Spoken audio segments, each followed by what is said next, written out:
Masterizer.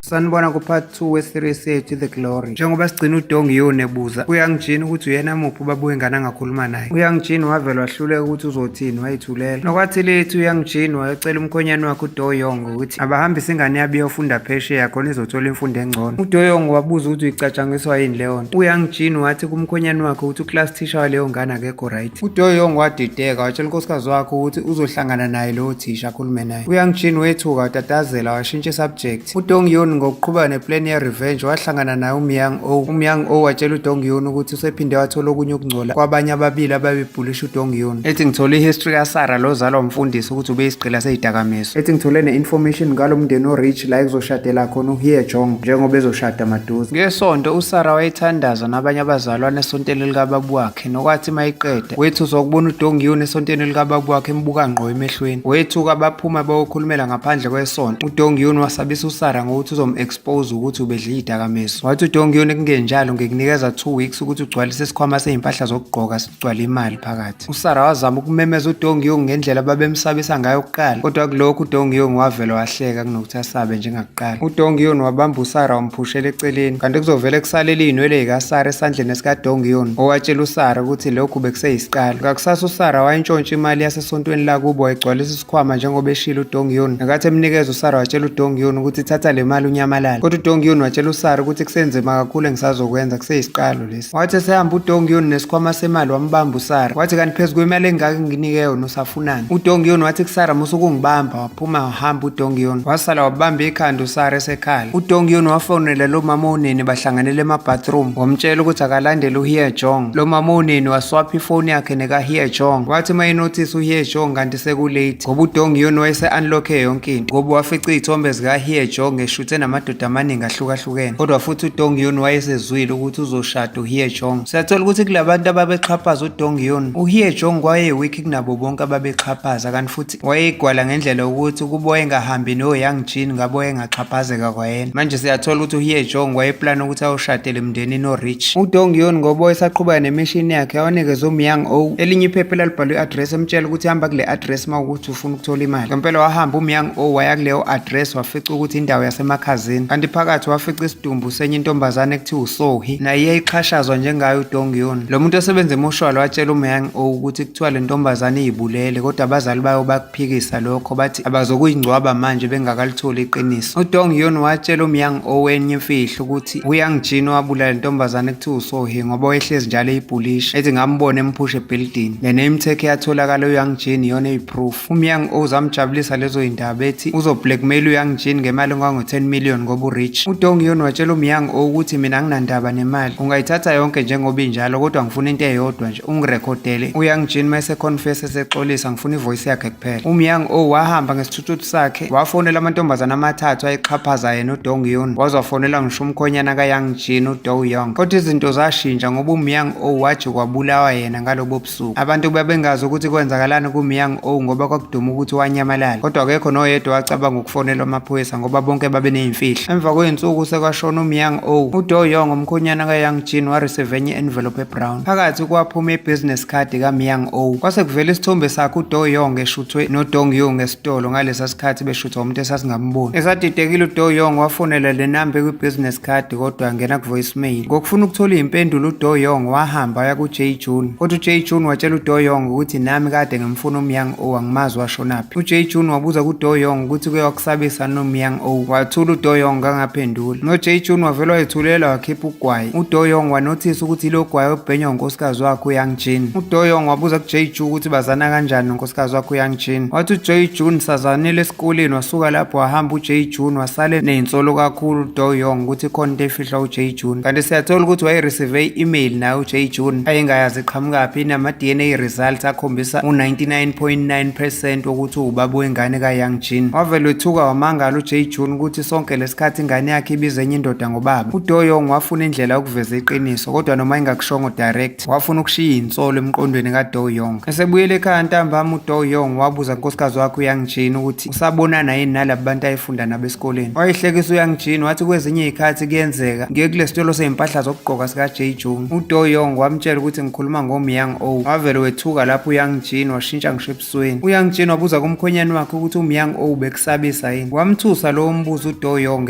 uzobuzwa unkosikazi wakhe kanti ubewubuzwe uJae-jung. Wacasa uDoyong wabona ukuthi ngcono aphume ahambe ayoshawa umoya ngaphandle. Ngakusasa uDoyong wahamba wayozilandela yena ingane yakhe esikoleni. Wayibuza ukuthi uthisha wakhe omusha uyakuhlupha yini esikoleni. Ingane yaphika yathi cha, lo thisha wami omusha uyangithanda futhi usithanda sonke eklasini, unenhliziyo enhle. Yaqhubeka ingane yathi futhi kuthiwa lo thisha wami omusha wayefunda noma esikoleni. Kwamthusa kakhulu uDoyong ukuzwa lokho, wabona ukuthi unkosikazi wakhe ubemfihlela iqiniso. Kwathi ntambama waphinde wambuza futhi ukuthi ukhona nomunye umuntu owakwafunda naye kudala oke wahlangana naye ensukwini. Wethuka uYang Jin wavele wathula kangaphendula. Wabona lapho uDoyong ukuthi kukhona okushaya amanzi. Waphuthuma uYang Jin wayobheka i-navigation system emotweni yomkhonyane wakhe indawo akade eyihambela. Wethuswa ukubona ukuthi umkhonyane wakhe kade evakashela iJae-jung's club. Wethuka ukuthi kungenzeka nithi uDoyong uyazi ukuthi kade bejolana noJae-jung. Waphuthuma khona kuJae-jung's club wayokubuza uJae-jung ukuthi yini oke wayitshela umkhonyane wami uDoyong. Kodwa uJae-jung wayecasuke kakhulu ngoba wavele waxavuna yena uYang Jin embuza ukuthi wawuyisebenziselana nengane yami ukuze ushade nendoda enemali. uYang Jin waphunyula lapho kodwa waphinde woqabula uJae-jung. uJae-jung wathi kuYang Jin noma ungayenza leyo nto kodwa ngisoze ngakuxolela. Ngakusasa esikoleni kwakunomhlangano wabazali. Wafika lapho uJae-jung engatshelwanga umuntu. uJae-jung wame eduze kababa wengane uDoyong wasemtshela ukuthi ngeze kulo mhlangano ngizomela ingane yami njengomzali. Izinsolo zikaDoyong zayo ngokuqina mayezwe uJae-jung esho kanjalo. Esacabanga kwavela wangena uDong-yun. uDoyong wacabanga into kade isho ingane yakhe ukuthi uDong-yun wayewumngane kamawayo kanti futhi kumanje uclass teacher wengane yakhe. Wavela wabona ukuthi ngeke izinto ziyiqondanele kanje. Ngokufuna ukuthola impendulo uDoyong wahamba wayobuza uHyajong ngonkosikazi wakhe uYang Jin nangoDong-yun ngoba wayefunda nabo bobabili. Walikhuluma iqiniso uHyajong ukuthi esikoleni uYang Jin namanye amantombazane babehlala njalo beqhaphaza uDong-yun. Ethi uma kaDong-yun wayevela akhohliseke kalula ngemali. uDong-yun eseyivictim ngisho nakuthisha nasemaphoyiseni. uDoyong zamthusa kakhulu lezi zindaba ukuze kukhulunywa kanje ngonkosikazi wakhe. Wabona ukuthi kanti kusho ukuthi ukuhlangana kwakhe noDong-yun bekuyiplani yakhe uDong-yun. Isizathu esenze yena uHyajong akhulume kanje ngabangani bakhe ingoba uDong-yun umsendele inqwaba yezithombe ayithathe efonini yakhe uHyajong. La shuthe khona nenqwaba yamadoda ahlukahlukene kodwa bezoshada nomuntu orich. Wayilahla emgqonyeni lezo zithombe engazazi siqhamukaphi. uHyajong ngokuthi wayezoshadela kulo mndeni wabantu abanemali nangokuthi wayethi kumamezala wakhe useyitshitshi. umamezala wakhe wenze appointment yokuthi amuse kudokotela omcheck ukuthi useyintombi into yini. Ngokuthi uHyajong wayebona ukuthi uzolahlekelwa yilo mshado ngenxa yepast yakhe, wabribe udokotela ngemali. Later wahambisa kumamezala wakhe lawo ma-results ayi-fake. Kodwa isalukazi sasifuna something ngoba sasifuna i-credit report kaHyajong ukuthi akanazo niyikweletu kwezinye izindawo maye nazo ezayo. Kodwa lo mama wabona uDong-yun wavele wasukuma esejabule ubingelela uDong-yun ngokuthi labo besifazane bobabili sebeke bahlangana ethempelini beyothandaza baqala lapho kwazana. uDong-yun wasmayila kulo mama engathi akwenzekanga lutho. Uthe esuka lapho watshela lo makamkhonyana kaHyajong ukuthi yena benoHyajong kade befunda ndawonye high school. uHyajong wayesemile lapho engakhulumi lutho emile ebabuka. Lo mama wayebukeke kujabulela kakhulu ukukhuluma noDong-yun efisa sengathi kungaba uyena uDong-yun obezoshada nendodana yakhe kunoHyajong. uDong-yun wavalelisa kulo mama ngenkathi ethi khona la saphuthuma khona. Esesele noHyajong lo mama kwabuye ukucasuka ngoba wayebuka uHyajong njengeqole elizodla imali yendodana yakhe. uHyajong wavele ehlisa umoya kangaphikisana nalo mama kodwa uHyajong wagijimela ukuyofica uDong-yun. Labo bobabili bahamba bayokhulumela emva kwasethempelini. uHyajong waguqa ngamadolo phambi kaDong-yun emcela ukuthi uyamcela ukuthi angamtshela umamezala wakhe about ukumbhulisha kwabo kwasesikoleni. Yonke leyo nto uHyajong wayeyisulela ngoYang Jin ethi mina ngangilandela yonke into eyayishiwo uYang Jin. Ethi ngikhulele emndenini ohluphekayo, ithuba lami leli lokuthi ngishadele emndenini weqhumama, ngicela ungangimosheli leli thuba ngiyakucela. uDong-yun wathatha esinye isikhuni somlilo esiyamalahla avuthayo wakhomba ngaso uHyajong wahayeza uHyajong. uDong-yun walilahla eceleni lolokhuni lomlilo wathi-ke nami ngangifila kanje e-high school ninabangani bakho uYang Jin nengishisa nge-curling iron. Ethi naningakhombisi ngisho ukuba nonembeza ngendlela engangikhala ngayo ningenandaba nokuthi ngixolisa kangakanani. Wathi uDong-yun khohlwa ngisoze nganixolela nonke futhi. uHyajong wavele wacasuka wasula inyembezi wathethisa uDong-yun embuza ukuthi yini koyifunayo ngikukhokhele ngayo. uDong-yun wafaka isandla esikhwameni sakhe wabuya nefoni wayilahla phansi. Wayethatha uHyajong leyo foni wethuka kakhulu ebona ukuthi ile foni ayilahla. Wabona ukuthi zonke imfihlo zakhe beze kuleyo foni i-report eyisezandleni kaDonghyun. uDonghyun wathi ku-Hyejong ziphathe kahle, mawenze njalo ngeke ngiphinde ngivakashele umamezala wakho. uHyejong wabonga kuDonghyun wase yabuza ukuthi so ufuna mina ngikukhokhele ngani. uDonghyun washo into elula ukuthi uzongikhokhela ngokuripota emaphoyiseni ngokunyamalala kaMyang-oh. wakwenza lokho uHyejong bethuka kakhulu uYangjin nabangani bakhe ababebhulisha uDonghyun mabezwa kuthiwa kwenziwa uphenyo emaphoyiseni ngoba sekutholakele ukuthi kulahleke uMyang-oh. baxabana bodwa sebesolana ukuthi ubani otshela amaphoyisa. akuphelanga sikhathi ngoba bonke basola yena uHyejong ngoba futhi kwakuyena owayeweak kunabo bonke. mabembuza ethula uSara wavele wacasuka kakhulu washaya yena uHyejong. lokho kushawa kwakhe uHyejong naye wayesefuna ukupay revenge. lokho kwakuchaza ukuthi uDonghyun wayesehlele kahle yonke into yakhe ngoba wayeplanele ukuthi bonke usezobafaka kunoqhaka. siyathola ukuthi uDonghyun eminyakeni ewu7 yonke uJoo lo kade emfundisa ukudlala iGo wayehleze emsendela ama-message angaphenduli uDonghyun, kodwa namhlanje waphendula okokuqala uDonghyun wethuka uJoo eyitshela ukuthi ifoni yakhe ifile. wajabula kakhulu uJoo wamcela ukuthi bahlanganele phansi kwesihlahla esikhulu la babefundiselana khona ukudlala iGo. uJoo esenanovalo lokuthi uDonghyun uzonyamalala futhi. uJoo wachazela uDonghyun ngemizwa yakhe anayo, kodwa still nalapho uDonghyun akavumanga ukuqoma uJoo. esehambile uDonghyun uJoo waphinde wamsendela imessage emcela ukuthi akavule inhliziyo yakhe. eduze kwala kwakuhamba khona uDonghyun khona omunye umuntu wayosinyama. uDonghyun wabona ukusha kwaleyo nyama wafikelwa yinhlungu ekhumbula bemshisa nge-curling iron. waze washayeka phansi uDonghyun bafika bazomsukumisa. wadrive imoto yakhe wahamba waya kuJoo wafika wamchazela konke ngeplani yakhe ye-revenge. uDonghyun eyitshela ukuthi iqiniso lizomsiza, kodwa uJoo watshela uDonghyun ukuthi akakhohlwe izinto zakudala esezadlule, ethi lokho kuzokusiza ukuthi ukhulule inhliziyo yakhe. uDonghyun wavele wahleka. uDonghyun wakhuphula umkhono wento ayigqokile ngesikhathi ekhombisa uJoo indlela asha ngayo engalweni. wethuka kakhulu uJoo wathi uDonghyun usathuswa ukubona ingalo yami eyodwa ungakayiboni eyesibili nomzimba wami. uJoo wathi kuDonghyun noma kunjalo kodwa akhohlwa izinto esezadlule. uDonghyun wasukuma wakhumula le coat ayigqokile kwavela zonke izibazi zokusha igcwele umzimba wakhe. esho nokuthi wayekhahlela uJeju namlahle phansi ahleke lamanye amantombazane. uDonghyun waphenduka wabheka uJoo wayesathukile wamtshela ukuthi isithunzi sami nokuzethemba kwami kwathathwa kudala. ethi uDonghyun njengamanje sengifana neplate eliphahlakile elingelisahlangana, ngizokucela ukuthi udlalele kude kunami. kodwa uJoo wanqaba wathi angifili khona ukukuthanda kuphela kodwa ngifila nobuhlungu obhekene nabo. wathi uJoo ngiya-understand ukuthi kungani usufuna ukupay revenge, ethi ngizoba sesayidini lakho ngizobabulala bonke labantu ababekubhulisha. uDonghyun waphikisa uJoo wathi ukubulala umuntu usuke umenzela kalula, umuntu kufanele umzwise ubuhlungu esaphila, ethi futhi kumele umthathele yonke into ayithandayo. uDoyoung waphinde wabuza unkosikazi wakhe uYangjin mayelana nokubhulisha kukaDonghyun, kodwa still uYangjin wayesaphika yonke into, ethi uyena wayeyi-victim la. uDoyoung wavele wathula wabuka unkosikazi wakhe uYangjin akangabe sakhuluma. uDoyoung waphuma wahamba uDoyoung washwa umoya kwenye ipaki engaphambi kweplaza wabona uJoo edlala iGo. ngokuthi uDoyoung yakuthanda leyo game naye wamjoyina. yonke into yenzeka ngale ndlela uJoo kade eyilindele ngayo. ngesikhathi igame yabo yeGo iqhubeka uDoyoung wanothisa ama-moves okudlala kaJoo ukuthi ayafana nendlela ekudlala ngayo uDonghyun. wase yambuza ukuthi ubani umuntu oke wamfundisa ukudlala iGo. uJoo wathi bengisize omunye oplane ukupay revenge ebantwini ababemhlukumeza. emqondweni kaDoyoung yahlangana leyo nto ukuthi noma engalishongo igama kodwa wayazi ukuthi ukhuluma ngoDonghyun. wathi uDoyoung kuJoo kunzima ukupay revenge kumuntu la eKorea uma ungasiphethe isibhamu. wathi uJoo phela uma ungenaso isibhamu nommesi uyawusebenzisa. lawo mazwi avela mcabangisa wajula uDoyoung. uDonghyun wafika nalesi sikhwama esigcwele imali kade yinikwa uSara intshontshe esontweni lakubo, wayinikeza lo mama uneni wamtshela ukuthi thatha indodakazi yakho lehlukunyezwa ubaba wayo uyoyihlalisa phesheya kweyilwandle, into engangikuthembise yona ngiyayifeza manje. wathi uDonghyun ngokulandelayo indodakazi yakhe izozwa kuthiwa ubaba wayo useshonile futhi lokho izokuzwa ikude nasekhaya ngoba izobe iphesheya. lo mama noma zamthanda ukumthusa ngokuba buhlungu lezo indaba, kodwa wabuye wabona ukuthi umhlukumezi kumele afe.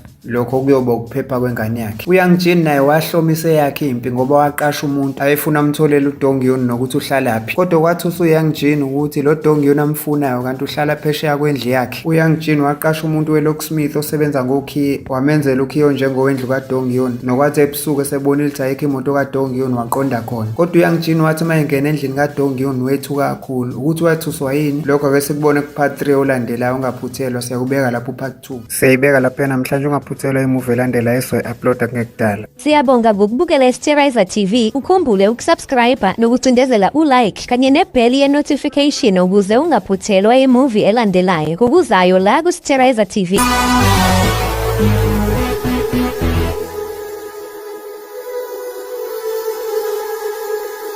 Sterizer TV.